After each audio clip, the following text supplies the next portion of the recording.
கருப்புசாமி அப்பப்பப்பப்பா, சப்த கன்னியரின் காவலன், சப்த கன்னியரின் காமலன், பூமாதேவி புத்திரன், சகலவிதமான சத்துருக்களை கையில் உள்ள அறிவாளால் வெட்டி வதம் செய்யக்கூடிய அற்புத ஆற்றல் பெற்றவன். பில்லி, சூனியம், ஏவல், மாயம், மந்திரம், தந்திரம் அனைத்தையும் ஒருங்கே அடித்து ஒடித்து துவைத்து நாசம் செய்யக்கூடிய ஆற்றல் பெற்றவன், கடுமையானவன், முரடன்.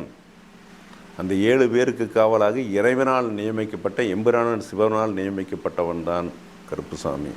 கருப்புசாமியை காலமெல்லாம் தொழுது வாழ்வில் சந்தோஷம், பேர், புகழ் எல்லாம் பெற்று வாழ்வதற்கான வழிகளை நிறைய கொடுத்திருக்கிறார்கள்.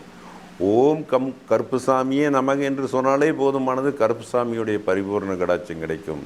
இல்லை என்றால் அதுக்கு மாலா மந்திரம் இருக்குது. மாயவன் கிளையிலே மகாமுனிகர் பண்ண என்று தொடங்கக்கூடிய அற்புதமான மந்திரம் உண்டு, பெரிய மந்திர தொகுதி உண்டு. அந்த மந்திர தொகுதியை குறிப்பிட்ட நாள் அமாவாசை பௌர்ணமி நாளில் அந்த மந்திரங்களை சொல்லி தினசரி சொல்லிகிட்டே படிச்சுட்டு வர பழக்கமாயிக்கும். தினசரி சொல்லும்போது என்னென்னா, நாம் யாருங்கிறது வணக்கம், நம்ம குடும்பம் எப்படிப்பட்ட குடும்பம் வணக்கம், சகலத்தையும் அடித்து ஒடுக்கக்கூடிய ஆற்றல் பெற்றவர் தான் வாராய். இந்த வாராயினுடைய காவலன் கருப்புசாமி. பொதுவாக பரிகாரங்களெல்லாம் செய்யும்போது கருப்புசாமியை வச்சு தான் பூஜை பண்ணி பரிகாரங்களெல்லாம் நம்ம செய்கிறோம். இப்போ கருப்புசாமி இருக்க கவலை நமக்கு எதற்கு, காலமெல்லாம் வாழ்வதற்கு கருப்புசாமி துணை இருப்பார்.